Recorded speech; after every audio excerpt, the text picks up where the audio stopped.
Hello guys, welcome back to my channel. Hope you all are good. তো আমার weight loss journey সেকেন্ডে শুরু হয়ে গেল। তো সেকেন্ডে আমি হাফ লেমন নিয়ে গরম জলে স্কুইজ করে সেই একই রকমভাবে মিশিয়ে নিয়ে সিপ সিপ করে খেয়েছি। সিপ সিপ করে খাওয়াটা দরকার, কারণ তাহলে সেটাকে ভালোভাবে কাজে দেয়। এটা খাওয়ার পর আমি আমার স্কিপিং রুটিনটা চালু করে নিচ্ছি। তো স্কিপিং রুটিন আমি 200 বার কম করে করার চেষ্টা করি।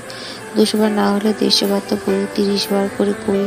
তারপর আবার একটু রেস্ট নিই, তারপর আবার 30 বার করে করে 150 বার কম করে করি। তো আজকে ব্রেকফাস্টে তেমন কিছু খাইনি, খুব একটা খিদে পাইনি। আর ঘরেতে একটু কাজু কিশমিশ ছিল ভালো, তো আমি সেটাই খেয়েছি। এমন কোনো জোর নেই যে একই জিনিস খেতে হবে, কাজু কিশমিশই খেতে হবে। যেটা তোমার পক্ষে থাকবে সেটাই তুমি ম্যানেজ করে খাবে, কারণ ব্রেকফাস্টটা মেন।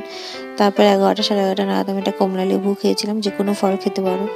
তারপর দুপুরবেলা খেয়েছিলাম, আজকে লাঞ্চ হচ্ছে রুটি, পালং শাক দিয়ে ওলকপি দিয়ে পাতলা ঝোল, ফুলকপি কড়াইশুঁটি ভাজা আর স্যালাড। তো তারপর ঘুম থেকে উঠে 4টে সাড়ে 4টে নাগাদ আমি একটু লেমন জল খেয়েছিলাম। উষ্ণ গরম জলের মধ্যে লেমন মিশিয়ে যেরকম খাওয়ার সেরকম খেয়েছিলাম।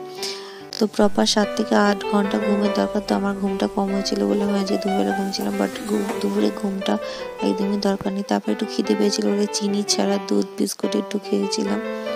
তো আমি মাঝে মধ্যে চিড়ে ভাজা মুড়ি মাখা চানাচুর দিয়ে খাই, কিন্তু আজকে দুধ বিস্কুট খেলাম, একটু ইচ্ছা করলো। তারপর রাতেরবেলা কড়াইশুঁটি, গাজর, ক্যাপসিকাম, বিনস আর চিকেন দিয়ে স্টু করে খেয়েছিলাম। তো চিকেন স্টুটা খুবই ফিলিংস ছিল, কারণ এর মধ্যে অনেক রকম ভেজিটেবল ছিল।